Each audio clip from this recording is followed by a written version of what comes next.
Hi, come with us up to the summit of Yr Wyddfa at the Rhyd Ddu Path. So it's 9:30 on a Monday morning. There's plenty of cars here already, so you can only imagine how busy it can be on certain days in the summer, holidays and weekends. So come early to avoid disappointments and make the most of the bus as well. Remember, the Yr Wyddfa does pass through Rhyd Ddu, and it does do a circular route around the Wyddfa if you want to make a bit of a journey up the Rhyd Ddu Path and maybe down another path. Just make sure you look at the timetables in advance to plan what you're going to do for the day. We've got the public toilets here, and also we've got a water refill station, which is really useful for you to fill your water bottle before you go up the mountain. There are no bins here, because the idea is that you take your rubbish home with you, so that's just something to keep in mind when you're going up the mountain.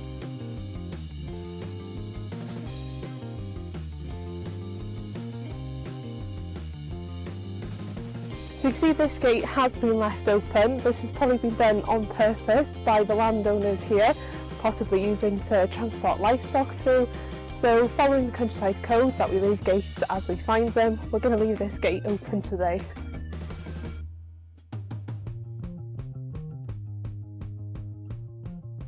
So we've just walked up a bit of a steep part of the path. And it's that first kind of mile as well, isn't it? When you've just started walking, you do get quite hot and out of breath. And so we've taken some layers off and just making sure we've got everything in our bags. Yeah. What have you packed, Gwenno? Yeah, so in my bag, I've packed extra layers, a raincoat just in case. It doesn't look like it's going to rain today, but you never know in Eryri. And then I've got SPF as well, and plasters, you never know. Plasters are aren't they? I think you brought a first aid kit for us as well. Just in my bag anyway, every time I go for a hike, so like head torch and foil blankets just in the bottom of the bag, just in case.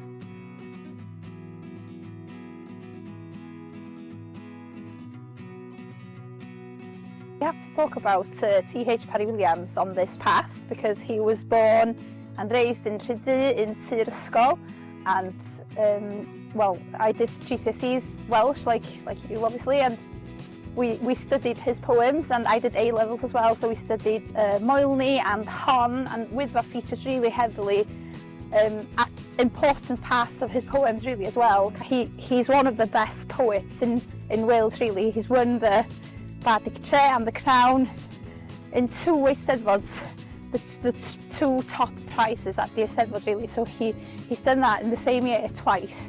He was the first bard to ever do that. So yeah, one of the best poets in Wales.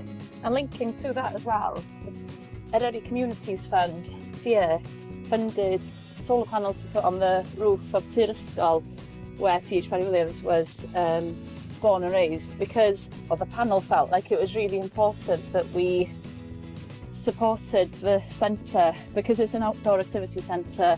Children from local schools stay there, visitors stay there, and it's got such importance as a heritage centre really for Wales.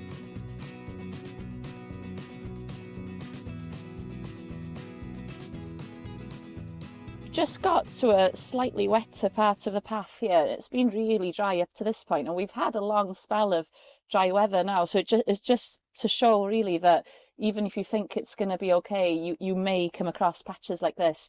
This is on the Rhyd Ddu Path, but it may well happen on other paths as well. And we've made sure today that we're all in walking boots with good grips on, waterproof as well, so if we do stand in a puddle, we're not going to get wet feet. And it is just really important in case you slip as well. There is nothing worse than having wet feet, and especially, it's cold on the mountain. Just to show you here as well, there's some frog spawn in the water. So just to be really mindful when you are walking, just to be careful, and to look where you are walking and putting your feet, just that you're not disturbing nature. Just to be aware whilst you're out, really.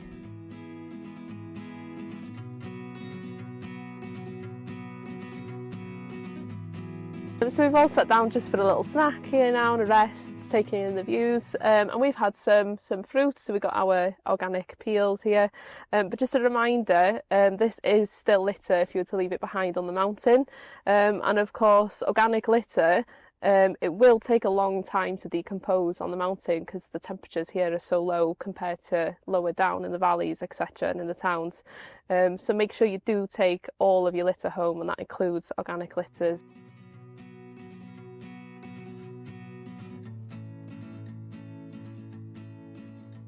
Just on this path. On the summit, oh yeah. Wow, thank you so much. Yeah. No, I do. I'm from Wrexham and I do a lot of litter picking down there. Amazing. Got a bag, just in case there's anything along the path. Yeah. To the top, I was like, oh, maybe I should have brought my pick over and Yeah. bed bags and gloves.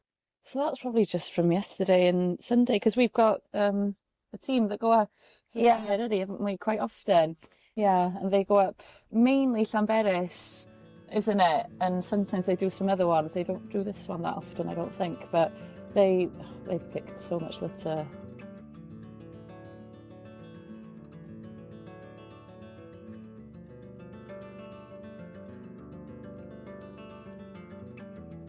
We do actually record the numbers of people using our footpaths annually.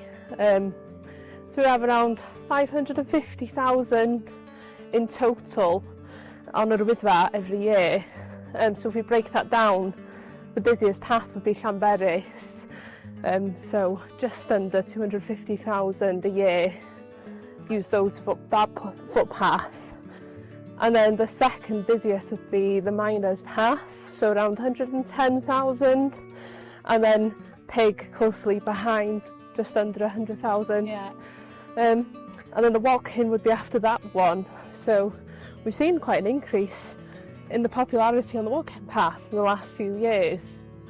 So maybe around 60,000 users on that one annually now. And then Rhyd Ddu and Catrin are the quietest paths that we have on Yr Wyddfa, both with about 20,000 people using the paths annually.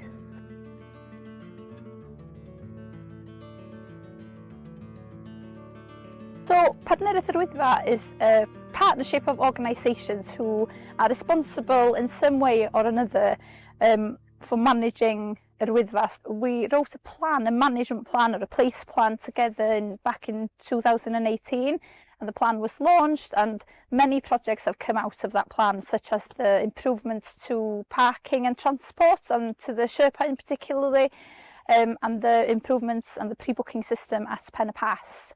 The Yr Wyddfa plastic-free project has come out of the plan, and also the app that we've created. As I said, the first plan was launched in 2018, and we are reviewing that plan now, and hopefully launching the new revised plan in this summer, in the next few months.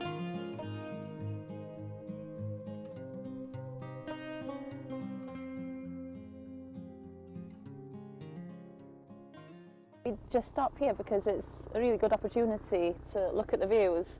Got the helicopter up there at the moment as well. I don't know if that's the search and rescue one.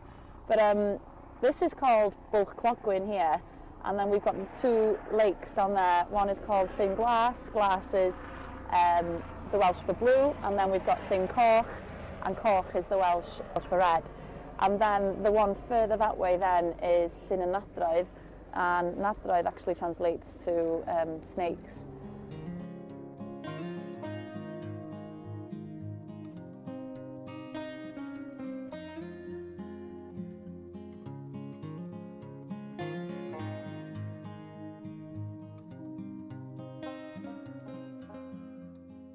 So we've reached the top, the summit. It took us about 3 hours to get here.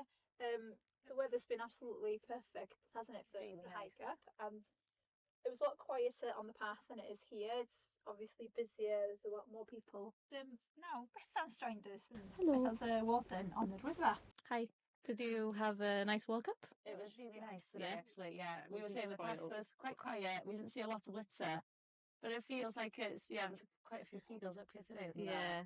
I think People are leaving them food. I think a lot of sandwiches, bananas, there's things like that. A get lot of organic left behind. litter in particular around today. Yeah, it's really weird. I was on the phone earlier actually. It was quite funny because they could hear the seagulls in the background, and they actually said, "Are you on top of the Wyddfa?" And I was like, "Actually, yeah. How did you know?" And he was like, "Oh, I can hear the seagulls."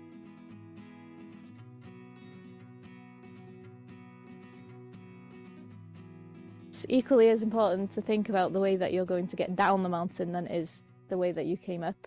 Obviously, we'd expect that anybody coming on the mountain would have a means of navigating to the top or along the footpaths. Map, compass. Today is quite a clear day, so you can see the footpath is quite well established behind this, but it does get tricky. We'd expect, to bring navigational equipment regardless of the weather conditions, but particularly on days where it's misty or rainy, it's particularly important. If the rain is coming in or the wind is sort of blowing a gale and you've got your hood up or your head down and you're just focusing on where you're walking, it's really easy to sort of go down a different way that you came up. So it's really important to try and help with that situation. We have installed these mani or big stones basically to try and sort of direct you and at the points where you need to either turn off to get to another path or to stick on the right path.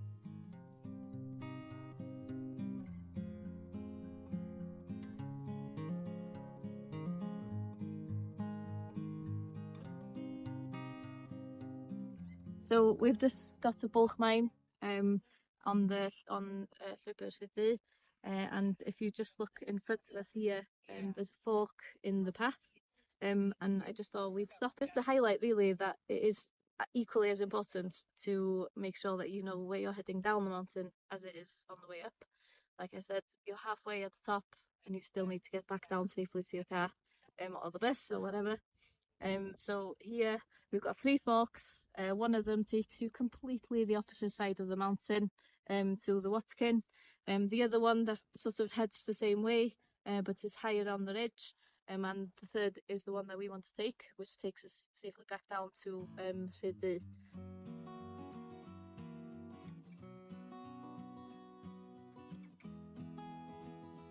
So we as Partner Yr Wyddfa have developed an app, and it's so simple to use. You don't need phone signal and it works completely with GPS. So the cursor actually just follows you up, and there's information points where you can click and you can learn a bit more about the path and what you can see around you. But it just makes sure that you're on the right path and that you don't venture off the path at all. There's about 27 different farms that farm on Yr Wyddfa, and a lot of the farms have sort of names that reflect their history.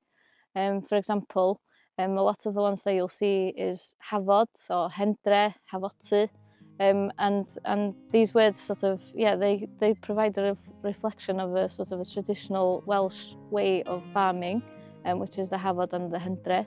The Hafod refers to the sort of upland summer pasture where the farmers would turn their livestock to graze during the summer, and the Hendre, is in the lowlands, and this would be the winter pasture. So keeping names that sort of truly reflect history is really important, especially when it's still a living mountain to this day. And that's us at the end of the Rhyd Ddu Path. It took us about 6 to 7 hours, so definitely a full-on day of walking. Thanks so much for watching and coming along with us. We'll be posting a vlog for each of the 6 main routes up Yr Wyddfa over the next few weeks, so keep an eye out for those. And if you're heading up Yr Wyddfa yourself soon, make sure to ask yourself 3 questions. Do you have the knowledge and skills needed for the day? Do you know what the weather's going to be like? And do you have the right gear? Most importantly, take care and have a safe walk. See you next time.